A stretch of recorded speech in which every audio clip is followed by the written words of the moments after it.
अदालत ये न भूलें कि तवीन अदालत के नोटिस जारी करके वकला को डराया जा सकता है। हम अदालतों की ताज़ीम करते हैं, इज्जत करते हैं, हम डरते नहीं अदालतों से। और ये ज़बान जो है, जो किसी भी जज साहब की हैं, वो जब तक आदाब और तहजीब के दायरे में होती हैं, हम 10 गुना कोरन से बजा लाते हैं। लेकिन जहाँ पे वो तमस्खर उड़ाएगी तो फिर हमारी ज़बान जो है, इसको कोई लगाम नहीं डाल सकता। पाकिस्तान तहरीक इंसाफ के बिहाफ पे, इमरान खान साहब के बिहाफ पे, हम चीफ जस्टिस ऑफ पाकिस्तान काजी फैज़ी साहब पर मुकम्मल अदम एतमाद का इज़हार करते हैं। हम समझते हैं कि वो हमारे साथ हमारे साथ रवा रखे गए रवैये को हमारे ज़हन में हमें याद दिलाता है कि जब उनके खिलाफ रेफरेंस दायर हुआ और उनको पता है कि ये रेफरेंस उस वक्त के जनरल बाजवा ने दायर किया था, जिसमें कलीदी किरदार जनरल फैज़ ने अदा किया था,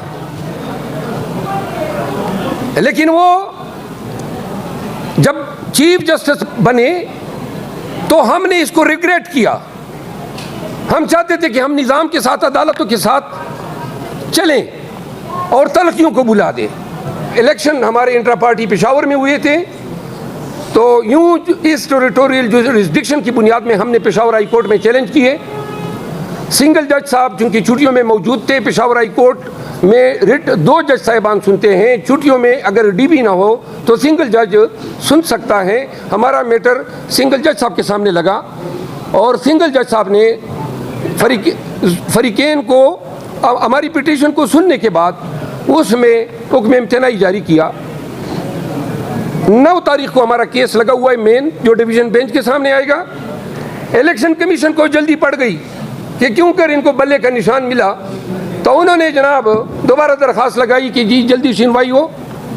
और फिर दूसरे जज साहब के सामने ये मैटर लग जाता है और वो जज साहब हमें सुने बगैर अदालत अपील का किरदार अदा करते हैं। सिंगल जज का ऑर्डर डिवीज़न बेंच जो है मजाजती की विकेट करते हैं। वो कहते हैं कि नहीं जी मैं विकेट कर रहा हूँ। अब अगर वो 9 तारीख तक इंतज़ार कर लेते या इलेक्शन कमीशन इंतज़ार कर लेती तो कौन सा आसमान गिर पड़ जाता, पूरा मुकदमा ही फैसला हो जाता। हमारा हक बनता, रिट अलाउ हो जाती, हमारा हक न बनता, रिट खारिज हो जाती। सुप्रीम कोर्ट ऑफ पाकिस्तान कह रही है तवीन अदालत के हियरिंग में कि जी हम फ्री एंड फेयर इलेक्शन कराने के अहकाम दिए हैं। भला चीना जा रहा है, सिंगल बेंच के ऊपर सिंगल बेंच बैठ जाता है, नजर नहीं आ रहा है कि ये क्या हो रहा है। थोड़ी सी प्लीज खामोशी। फिर आप देखते हैं कि जब ये समाअत सुप्रीम कोर्ट में होती हैं तो ये सुप्रीम कोर्ट की बिल्डिंग तक महदूद नहीं है, लाइव टेलीकास्ट हो रही हैं दुनिया भर में। पाकिस्तानी और दीगर अक़वाम से वाबस्ता लोग इनको देख रहे हैं। हमारे वकला को एक्सक्यूज मी बोलने का मौका ही नहीं दिया जा रहा है।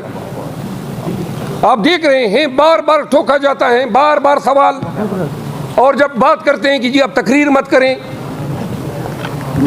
और मिसिंग पर्सन की बात होती है तो जो रिमार्क्स आते हैं वो रिमार्क्स जो हैं वो रिमार्क्स प्रीटी अनवारंटेड होते हैं, कमेंसुरेट नहीं होते हैं सुप्रीम कोर्ट के शान के सामने कि सुप्रीम कोर्ट इस तरह के रिमार्क्स जो हैं, और फिर माइंड भी डिस्क्लोज हो जाता है। जिस तरह आप देख रहे हैं कि अभी मुकदमा ज़ेर समाअत है, क्योंकि आज हम जेल में रहे काफ़ी अरसा में, इल्म नहीं है कि नवाज शरीफ जो है उसको रिलीफ दे दिया गया या नहीं दिया गया, और जिसका दिया जाना ऐन मुतवक्के हैं। अदालतें जो हैं धड़ाधड़ मन्नो ठन्नो की हिसाब से नवाज शरीफ को रिलीफ दर रिलीफ दे रहे हैं। उनकी टाइम बाद अपीलें रेस्टोर होती है, फिर उनमें सुनवाई होती है, फिर वो बरी होते हैं, एक के बाद दीगरे। फिर रिटर्निंग ऑफिसर सुप्रीम कोर्ट के उस फैसले को पामाल करता है जो पनामा केस में सुप्रीम कोर्ट ने कहा कि ये डिस्क्वालीफाइड है और इसके कागजात नामजदगी एक्सेप्ट होते हैं। लेकिन चूंकि इनको इदराक है कि ये चैलेंज होना है, तो सुप्रीम कोर्ट में पिटीशन लगाई जाती है। यही डिस्क्वालिफिकेशन खान साहब की भी है। हमारा केस नहीं लग रहा है, नवाज शरीफ साहब के केस के लिए 7 मेंबर बेंच बना दिया गया और साथ में जो कमेंट्स आ रहे हैं उससे तो फैसला वाज़ेह हो चुका है।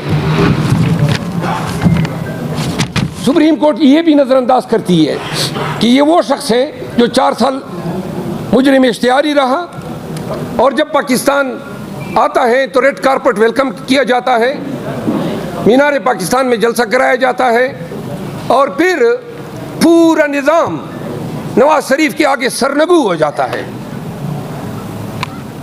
हम ये सवाल करने में हक बजानिब हैं कि ये कौन सा अदालती मयार है। इस पेशे से तो हम भी वाबस्ता हैं, पूरी ज़िंदगी हमने कानून की लर्निंग को दी है, हमने तो ऐसे फैसले, ऐसे अदालती कंडक्ट को नहीं देखा है।